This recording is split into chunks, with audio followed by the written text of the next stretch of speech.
This is the usual process of me typing out a Teams message to a teacher. But it's Friday afternoon now, so it might be tonight, tomorrow, or even next Monday till they see my message. So hello at the start would usually be safer. I shouldn't start with the topic directly because they think I'm impolite. And disturb seems a bit too awkward here given the context. I hope you're having a good day won't work, because what if they were having a good day until I decide to annoy them with my messages? How do I not sound stiff, but still sound polite? Thank you, a bit too cold. Thank you so much, definitely too warm. And currently, this message sounds too dictating. It has many ineffective words, and that emoji, as all of you can see, is incredibly awkward. I don't even know why I'm typing on Teams, actually. I usually type all the draft of my messages in a separate document altogether. What if they've already seen so-and-so is typing continue for like 15 minutes and get incredibly irritated? Or worse, what if I accidentally hit enter? That would be a nightmare. And so, as you can see, I, like many of you, or some of you at least, tend to overthink. Unfortunately, overthinking usually isn't very fun, and it has a range of very interesting consequences, like indecision, regret, fear of reaching out, and of course, the occasional apocalyptic panic caused by the need to send emails. I applied for this talk in November last year, and since then I've changed topics and hence completely rewrote my script multiple times, as Dr. Ahuda and Ms. Sven can attest to. It wasn't that the topics I had before were awful or anything, it's just that I kept thinking about all the ways they could go wrong, and basically reasoned myself out of all of them. If I talk about making my IG choices, is it too cliche? Is it obvious? Does it sound self-important? Do I even care about this topic? And if I don't care, will they be annoyed I'm taking up their time with so many boring examples? But if I talk about something theoretical, will it be too impersonal? Do I even know what I'm talking about with that? What if I talk too fast? What if no one gets it? What if the people in the back row are already asleep? Or what if they think my drawing skills are actually that bad? And so when we're spiraling like that, it's hard to stop.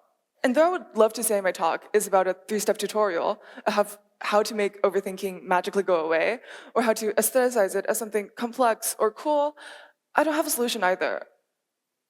Overthinking probably isn't the healthiest pastime, but if we can't always stop it, I think we can at least try and get the most out of it.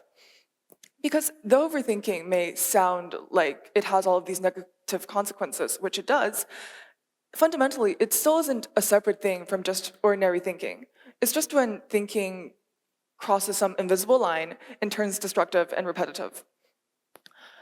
I think for most of us who do overthink, we usually notice overthinking a lot more than we do normal thinking.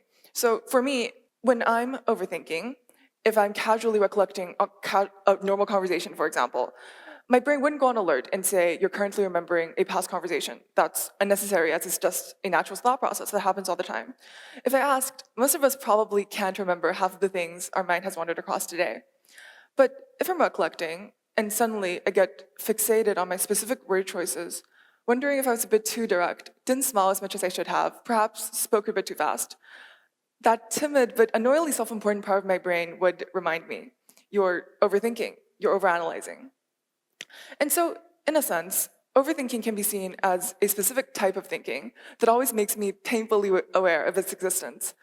I've come to think of it almost like signals that flares up whenever my thinking starts repeating and spiraling and finally triggers my notice, almost like my brain flagging an email. And so it also makes it possible for me to see exactly what I've been thinking, or technically overthinking, about. It highlights my thinking pattern, what things are repetitively coming up in my subconscious, and in short, what I care about. It's almost like pattern recognition. By analyzing my overthinking, by sorting through and organizing all of these random thoughts, I can understand myself better. So I think for most of us, self-analysis has already become a part of our daily routines. Why did I think this? Am I biased? Did I actually want this? Is there a subconscious reason I'm drawing penguins while revising for biology? Etc. And so, in that sense, overthinking provides us with material, a lot of material, usually overly vivid, to analyze. But it also does make our underlying concerns and values visible, even if we didn't realize them before. And so it leads to questions like, why do I think this? Why do I overthink this rather than that? What triggers me? Etc. So back to my TEDx speech. There are several conclusions I can draw about me from my random overthinking on it. I want it to be seen as capable, but not in a pedantic way, but more unintentionally and effortlessly capable, which admittedly is extremely hard when you've rewritten and rehearsed the line 20 times with the intention of sounding effortless. But this also shows when I'm overthinking, when I'm going through all of these thoughts, I can form conclusions about myself. Because though this might not seem very unique, I overthought about this rather than about something else. I didn't worry about not being able to write anything. I just finished an IG exam, well, technically 2 hours ago. And I could have worried about that, conflicting with my exam timetable, but I didn't, even though I could have, and in retrospect probably should have. And there must be some reasons for it. And those reasons show what I care about. And the same thing applies for all of the other things I can overthink, which admittedly is an impressively long list.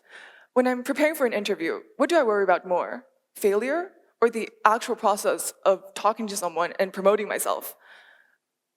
Both? Well, that also says something about me. And perhaps you have had similar experiences of overthinking. Maybe it's lying awake at night, replaying an embarrassing conversation from 3 years ago.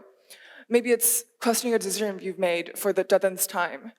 Or maybe it's spending an hour dissecting something you've said.